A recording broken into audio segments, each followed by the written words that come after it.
누가복음 20장 1절로부터 18절까지 말씀 함께 읽겠습니다. 같이 읽습니다. 하루는 예수께서 성전에서 백성들을 가르치시며 복음을 전하실새 대제사장들과 서기관들이 장로들과 함께 가까이 와서 말하여 이르되 당신이 무슨 권위로 이런 일을 하는지 이 권위를 준 이가 누구인지 우리에게 말하라. 대답하여 이르시되 나도 한 말을 너에게 물으리니 내게 말하라. 요한의 세례가 하늘로부터냐 사람으로부터냐? 그들이 서로 의논하여 이르되 만일 하늘로부터라 하면 어찌하여 그를 믿지 아니하였느냐 할 것이요 만일 사람으로부터라 하면 백성이 요한을 선지자로 인정하니 그들이 다 우리를 돌로 칠 것이라 하고 대답하되 어디로부터인지 알지 못하노라 하니 예수께서 이르시되 나도 무슨 권위로 이런 일을 하는지 너희에게 이르지 아니하리라 하시니라. 그가 또 이 비유로 백성에게 말씀하시기 시작하시니라. 한 사람이 포도원을 만들어 농부들에게 주고 타국으로 가서 오래 있다가 때가 이름에 포도원 수출 얼마를 바치게 하려고 한 종을 농부들에게 보내니 농부들이 종을 몹시 때리고 거저 보내었거늘 다시 다른 종을 보내니 그도 몹시 때리고 능욕하고 거저 보내었거늘 다시 세 번째 종을 보내니 이 종도 상하게 하고 내쫓은지라. 포도원 주인이 이르되 어찌할까 내 사랑하는 아들을 보내리니 그들이 혹 그는 존대하리라 하였더니 농부들이 그를 보고 서로 의논하여 이르되 이는 상속자니 죽이고 그 유산을 우리의 것으로 만들자 하고 포도원 밖에 내쫓아 죽였느니라. 그런즉 포도원 주인이 이 사람들을 어떻게 하겠느냐 와서 그 농부들을 진멸하고 포도원을 다른 사람들에게 주리라 하시니 사람들이 듣고 이르되 그렇게 되지 말지이다 하거늘 그들을 보시며 이르시되 그러면 기록된 바 건축자들의 버린 돌이 모퉁이의 머릿돌이 되었느니라 함이 어찌미냐. 무릇 이 돌 위에 떨어지는 자는 깨어지겠고 이 돌이 사람 위에 떨어지면 그를 가루로 만들어 흩으리라 하시니라. 아멘.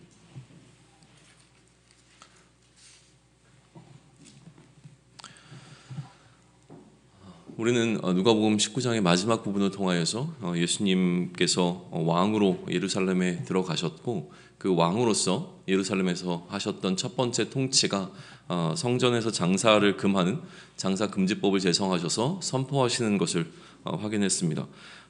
그리고 이제 왕으로서 예수님께서 두 번째 하셨던 통치에 관해서 누가는 그 예수님께서 매일 성전에 나와서 백성들을 가르치셨다라고 기록하고 있어요. 19장 47절을 보게 되면 이제 날마다라고 하는 표현이 등장하고 있죠. 이제 예수님께서는 날마다 성전에 오셨고 그러니까 자연적으로 예수님께서 성전에서 금지하셨던 이 장사는 매일 그곳에서 이루어질 수 없는 상황이었습니다. 그러니까 이러한 상황 가운데서 대책을 마련할 수밖에 없었고 이 장사하는 것을 통하여 나름대로 어떤 이권을 누리고 있었던 사람들, 특별히 그것을 또 허가했던 사람들이 모여서 하나의 대책위원회가 구성이 되고 이 문제를 어떻게 해결할까를 고민하다가 이들은 결국 예수님을 죽여야 한다는 데 의견이 모아졌었죠. 하지만 예수님의 지지율이 굉장히 높았기 때문에 이 정치인들은 예수님을 어떻게 하지를 못했습니다. 여기까지가 지난주의 스토리에 해당하는 거죠. 오늘 본문을 보지 않아도 사실 예측 가능한 일들이 있습니다. 예수님을 반대하는 이 사람들은요, 이제 이 문제를 해결하기 위해서 어떻게 하면 되겠는가라고 하는 질문을 한번 던져보면 되는데, 예수님의 지지율이 너무 높았기 때문에 예수님을 어찌하지 못했던 사람들이니 결국 이제 예수님의 이 지지율을 낮추면 되는 거잖아요. 예수님의 지지율을 낮추기 위해서는 예수님이 그들이 지금 기다려왔던 그 그리스도가 아니라고 하는 사실을 공개적으로 또 공식적으로 이것을 입증해야만 했을 겁니다. 그래서 이어지는 스토리는요, 그런 시도들 가운데 하나인 어떤 논쟁의 상황이 계속 이어져 가고 있어요. 이 논쟁을 통해서 예수님께서 그리스도가 아니라는 사실을 드러내고자 하는 건데요. 오늘 본문으로 선정한 1절로부터 18절까지의 구조만 일단 살펴보겠습니다. 1절에서 8절까지의 내용을 보면 예수님의 권위가 어디로부터 온 것인가라고 하는 논쟁이 펼쳐지기 시작을 합니다. 그리고 9절부터 16절은 그것부터 이제 이어지는 내용이긴 하지만 주인의 아들을 죽인 포도원 농부들의 이야기가 그 비유가 이제 등장하고 있고요. 17절과 18절은 시편 118편 22절의 말씀에 대한 적용과 해석을 예수님께서 해주고 있는 이 세 가지 파트로 오늘 본문은 좀 나누어서 생각해 볼 수 있을 것 같아요. 각각을 한번 살펴보시죠. 첫 번째 이제 권위 논쟁인데요. 예수님은 공개적으로 왕으로 이제 예루살렘에 입성하셨고 가장 먼저 성전으로 가셔서 성전에서 장사하는 것을 금지하는 법을 선포하셨다고 말씀드렸습니다. 예수님이 이러한 왕으로서의 권위에 대해서 질문이 들어온 거죠. 예수님은 답변하시기 전에 오히려 묻는 자들에게 질문을 좀 던지고 계세요. 세례 요한의 세례에 대한 권위를 어떻게 그들은 이해하고 있는지에 관해서 질문을 던지십니다. 세례 요한으로 받은 그 세례에 대한 부분이 강조된다고 좀 저는 해석하는데요. 예수님이 그리스도로서 어떤 임직하게 되어지는, 그러니까 공식적으로 그의 이 공생애를 시작하신 어떤 기점이 되어지는 그 사건이 예수님께서 세례 요한에게서 세례를 받으시는 그 사건부터 출발했다고 보는데, 그렇다면 예수님이 세례를 받으신 건 단순한 이제 세례가 아니라 죄사함의 세례라기보다는 그리스도로서 임직하시는 임직식이었고, 그럼에도 불구하고 예수님께서 세례 요한에게 왜 꼭 세례를 받고 나서 이러한 그러니까 임직식이라고 하는 이 형식을 왜 꼭 세례 요한의 세례였으면 했을까라고 하는 것에 대한 질문이 좀 졌는데, 거기에 대한 답변이 이제 오늘 등장하게 되는 거라는 생각을 하게 됩니다. 뭐냐면 예수님께서는 자신의 권위가 도전받게 되어지는 상황에 대한 것을 충분히 예측하셨을 것 같고요.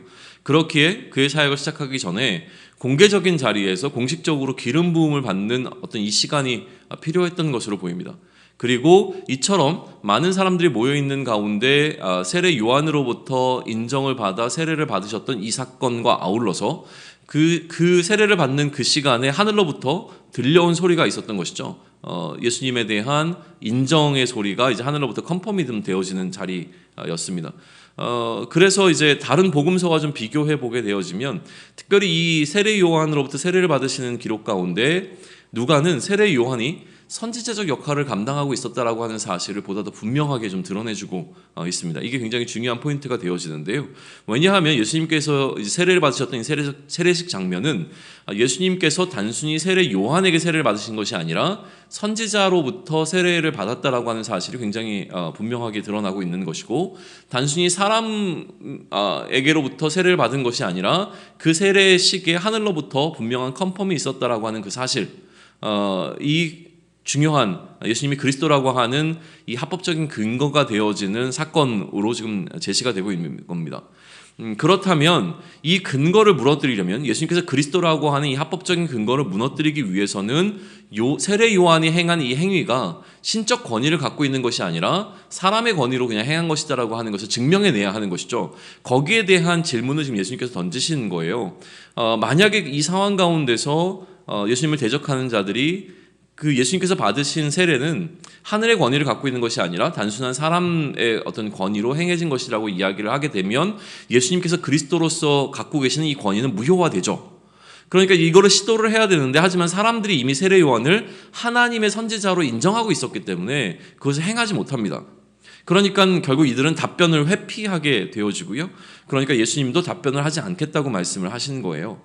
답을 말씀하지 않으셨으나 이 내용의 흐름적으로 사실은 누가복음을 읽는 독자들에게는 이미 답이 주어진 상황이죠. 그 답은 무엇이냐면, 예수님께서는 유대인들이 인정하는 그 선지자를 통하여 그리스도로서 임직하셨다라고, 그러니까 기름 부음을 받았다는 사실을 누가는 이렇게 보여주고 있는 부분입니다. 두 번째 파트로 넘어갈까요? 두 번째 파트는 이제 포도원 농부들의 비유인데요. 그럼에도 불구하고 누가는 계속되어지는 질문에 답을 좀 해줘야 됩니다. 그러면은 왜 유대인들이 예수님을 죽였어야만 했는가라고 하는 이 질문은 상식적인 선에서 이 이방인들이 사실 이해할 수 없는 사건이기 때문에 계속적인 질문이 누가복음 전체의 어떤 흐름 가운데 투영되어져 있고, 예수님의 십자가 사건을 설명하는 데 있어서 누가는 그러한 방식에 대해서 답변을 준다고 우리는 좀 살펴보고자 한 건데, 유대인들이 예수님을 죽인 이유에 대해서 지금 포도원 농부들이 포도원 주인의 아들을 살해한 사건이라고 하는 어떤 비유를 통해서 설명이 좀 되어지고 있는 겁니다. 그러니까 포도원 농부들이 포도원 주인의 아들을 살해한다라고 하는 것 자체가 굉장히 비상식적인 일이잖아요. 그러니까 그러니까 상식적으로 유대인들이 예수님을 죽이는 게 맞아라고 하는 이 이야기를 던졌을 때 비상식적인 이야기를 통해서 지금 설명을 해 나가고 있는 것이죠. 상식적으로 말도 안 되는 일이 일어난 거예요. 자, 주인의 상식으로 한번 생각을 해보시죠. 주인은 그가 밭을 마련했고 농부들로 하여금 그 밭을 기경하게 했습니다. 그리고 소출이 났을 때에 주인과 농부 간에 마땅히 있어야 할 상납을 요구하게 된 거예요. 이거는 상식적인 일이죠. 그런데 주인의 요구를 비상식적으로 대하는 농부들이 등장하고 있습니다. 그들은 주인이 보낸 종에게 폭력을 행사하고 빈손으로 돌려보내기를 수차례 거듭하죠. 그러니까 주인은 이제 아들을 보내기로 마음을 먹습니다. 왜 아들을 보내기로 결정했냐면 이거는 주인의 상식이에요. 주인은 자신의 상식으로 생각했을 때 이 농부들이 그래도 나의 아들은 다르게 대하지 않겠는가라고 하는 기대감이 있었던 것이죠. 그 상식에서 그 아들을 보내게 되어집니다. 그러나 농부들은요, 주인의 상식이 아닌 자신들의 합의를 통해서 새로운 상식을 만들고 그 새로운 상식으로 주인의 상식을 덮어버리고 바꿔버리는 시도를 합니다. 이 주인의 아들을 죽이게 되어지면 이 포도원은 완벽하게 자신들의 소유가 될 것이라고 하는 그들 가운데 합의를 통하여 주인의 아들을 죽이게 되는 것이죠. 그러면 이러한 일이 벌어지고 난 다음에 이 주인의 마지막 상식적인 대응은 뭐겠냐는 거예요. 그거는 이 농부들에게 책임을 묻고 이 아들을 죽인 이 책임을 묻고 이들을 쫓아내고 포도원은 다른 사람들에게 넘겨야 되지 않겠느냐라고 하는 게 이게 상식적인 거다라고 하는 설명을 지금 하고 있죠. 그렇다면 이게 만약에 누가가 이방인들에게 유대인들이 왜 예수님을 죽였냐는 질문에 대한 답변으로 주어진 것이라고 생각을 해본다면 유대인들이 왜 예수님을 죽였는가에 대한 답은 나오죠. 그들의 이익을 보호받기 위하여, 그래서 취하기 위하여 이렇게 한 것이고, 오히려 그랬을 때 이 주인의 상식은 그들에게 책임을 묻고 그리고 난 다음에 이 포도원을 다른 사람들에게 넘긴다고 하게 되어지면 유대인들이 아니라 이방인들에게로 넘어가는 상황을 사실은 생각하게 됐을 것이 너무나 분명해 보인다라고 하는 거예요. 세 번째 말씀으로 좀 넘어갈까요? 세 번째 파트는 예수님께서 성경의 말씀 한 구절을 들어서 그것을 해석해 주시는 장면입니다. 죄송합니다. 하기 전에 하나 더 언급하고 넘어가야 되겠네요. 16절에 보게 되면 그 이야기를 들었던 사람들이 그렇게 되지 말아지다라고 하는 이제 반응을 보여요. 예수님의 말씀에 대해서. 그러니까 이런 일은 일어나지 않았으면 좋겠습니다. 그런 일이 일어나면 안 되죠. 어떻게 그런 일이 있어요? 뭐 이런 반응을 좀 일으킨 거예요. 그러니까 상식적으로 그런 일은 일어나면 안 됩니다 라고 하는 반응을 예수님의 비유를 들었던 사람들이 거기에 대해서 이렇게 반응을 하고 있는 거예요. 비상식적인 일은 일어나면 안 됩니다 라고 하는 것이죠. 그러나 유대인들이 그리스도를 살해한 것은 비상식적인 일이었다라고 하는 것을 이야기하고 있고, 그럼에도 이들이 예수님을 죽인 이유는, 이처럼 비상식적인 일을 행한 이유는 농부들이 주인의 것을 소유하고자 하려고 하는 그 의도와 같았다라고 하는 그 사실에 대해서 이렇게 언급이 좀 되고 있는 것으로 해석이 가능합니다. 세 번째 파트로 넘어가서 예수님께서 한 가지 말씀하셨던, 그러니까 들으셨던 성경의 말씀 구절을 어떻게 적용하고 해석하고 계시는지에 대한 이야기를 좀 나누고자 하는데요. 이러한 유대인들의 비상식적인 태도를 버림이라고 하는 모티브를 통해서 설명이 이제 되어지기 시작을 합니다. 그리스도에 대해서 유대인들이 전문가였습니다. 그리스도에 관한 예언에 대해서 유대인들은 충분히 알고 있었고, 이방인들이 아니라 유대인들은 그리스도에 대해서는 그 어떤 사람들보다 전문가적인 지식을 갖고 있었죠. 특히 이 유대인들 가운데서 가장 권위가 있었던 리더십들은요, 그러한 그리스도에 대한 충분한 이해를 갖고 있었을 겁니다. 그런데 이들이 예수님을 그 그리스도의 후보에서 버리기로 결정한 거예요. 그러다 보니 이 예수님은 건축자들이 버린 돌처럼 되어버리게 된 겁니다. 건축자들이 이 예수라고 하는 돌은 더 이상 유용하지 않다라고 결정하고 그 돌을 버려버렸다라는 방식으로 설명이 되어지죠. 하지만 하나님께서 이러한 유대인들의 결정을 무효화시키시는데 어떻게 하셨냐면, 필요 없다고 버려진 예수님을 건물의 가장 중요한 부분인 모퉁이의 머릿돌로 사용하시게 된다는 거예요. 모퉁이의 머릿돌이라고 하는 것은 이렇게 잘 알려져 있죠. 코너에 좀 놓이게 되면서 양쪽에 어떤 그 벽을 세우는 기준이 되어지는 기준점이 되어진다라는 것으로 이 건축에 있어서 이 모퉁이 돌이 갖고 있는 굉장히 중요한 포지션이 있는데, 건축자들이 필요 없다고 버린 돌을 하나님께서 이러한 모퉁이 돌로 사용하셨다 모퉁이의 머릿돌로 사용하셨다라고 하는 설명을 지금 하고 있는 거죠. 그러면 이 돌을 가치 없다고 판단한 건축가들은 그 다음에 어떻게 하면 될까라는 질문이에요. 자, 건축자들은 이 돌이 필요 없다고 버렸습니다. 그러나 하나님께서 이 돌을 굉장히 중요하게 생각을 하셨어요. 그러면 가치가 없다고 판단한 건축가들은 그 다음에 어떤 행위를 하면 되겠느냐는 거죠. 자신들의 주장을 입증해야 합니다. 자신들의 주장이 옳다고 하는 것을 입증해내야 되죠. 자신들이 옳았음을 증명하기 위해서 이들은 이 돌을 깨뜨려 버리려고 할 것이라고 하는 거예요. 다시는 사용할 수 없도록. 그런데 18절은 이 돌은 때리거나 던져도 돌이 깨지지 않는다라고 하는 돌의 견고함에 관한 이야기를 합니다. 이 돌이 예수님을 상징하고 있기 때문에 예수님은 십자가를 통하여서 이 건축자들이 이 돌 자체를 완전히 깨뜨려 버리려고 했지만 깨지지 않았음에 관한 이야기를 이렇게 설명하고 있는 거예요. 그리고 오히려 이 예수님께서 깨뜨려지지 아니하시고 오히려 이 돌이 그들에게 던져진 바 됨으로 말미암아 그들을 깨뜨리실 것에 관한 이야기로 이 시편의 말씀을 해석하고 있는 것이죠. 19절에서 서기관들과 대제사장들은 이 비유가 자신들을 향한 것이라고 하는 사실을 분명하게 깨달았던 것 같습니다. 그리고 그 이후에 이야기가 또 펼쳐지게 되어지는데요. 오늘은 여기까지의 말씀을 좀 살펴보면 좋을 것 같아요. 메시지를 한번 생각해 보시죠. 누가의 주장은 분명합니다. 그러니까 예수님이 그리스도이심에도 죽으신 이유에 관한 설명을 이제 십자가의 사건이 있기까지 누가는 차근차근 설명해 나갈 거예요. 그러면서 이제 오늘 우리 이 본문을 통해서 우리에게 해주는 설명은 뭘까요? 유대인들은 건축가와 같이 그리스도에 관해서는 전문가였지만 예수님이 그리스도가 아니라고 판단을 했고 그를 버리기로 결정했다는 거예요. 그들이 이러한 결정을 내린 근본적인 이유는 뭐냐는 거예요.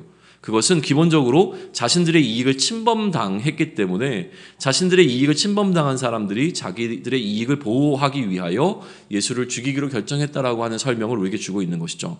하지만 그처럼 유대인들로부터 버려진 예수님은 건축을 위해 필요한 모퉁이의 머릿돌과 같이 하나님으로부터 존귀하게 사용되어졌다라고 하는 설명을 지금 해주고 있습니다.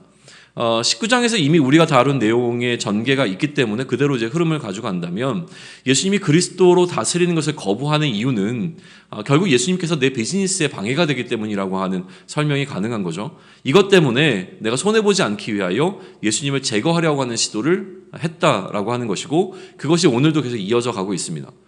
포도원의 농부들의 비유를 통해서 더 분명하게 드러나고 있는 장면인데 그런데 사실 우리는 유대인들과 좀 다르잖아요. 이게 좀 차이가 있습니다.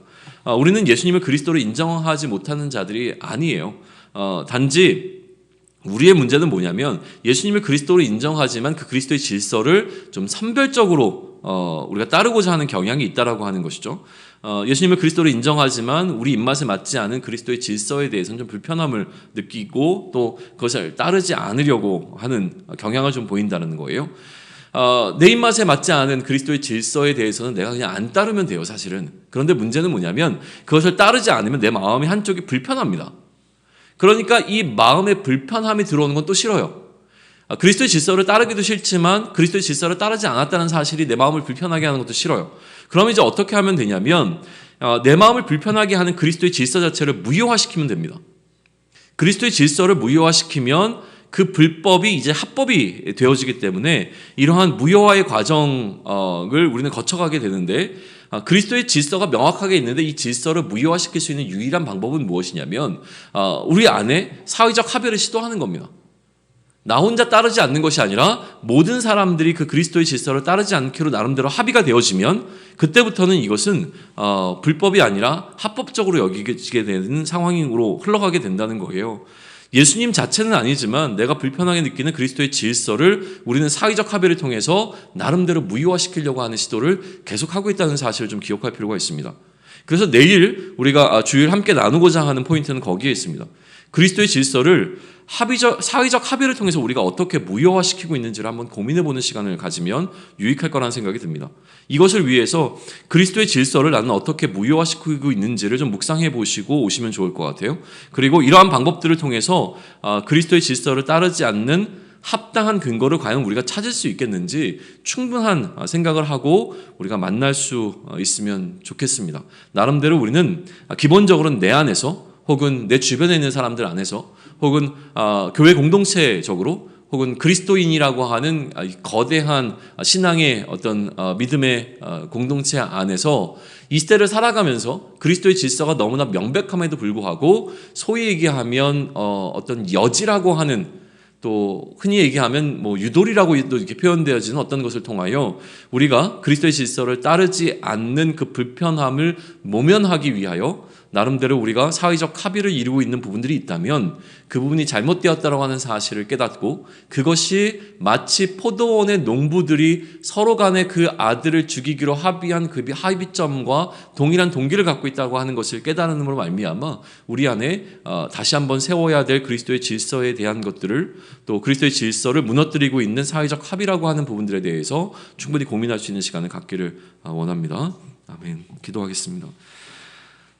하나님, 다시 한번 고민합니다. 예수님을 그리스도로 인정하고 살아가는 우리들의 삶 가운데 여전히 그리스도의 질서를 인정하지 못하고 또 그것을 거부하며 그 거부함으로 인하여서 우리 안에 들어오는 불편함을 모면하기 위하여 나름대로 우리가 그 안에서 우리만의 논리를 세우고 그렇게 합의를 이뤄가는 과정들을 하고 있음을 다시 한번 정직하게 고백합니다.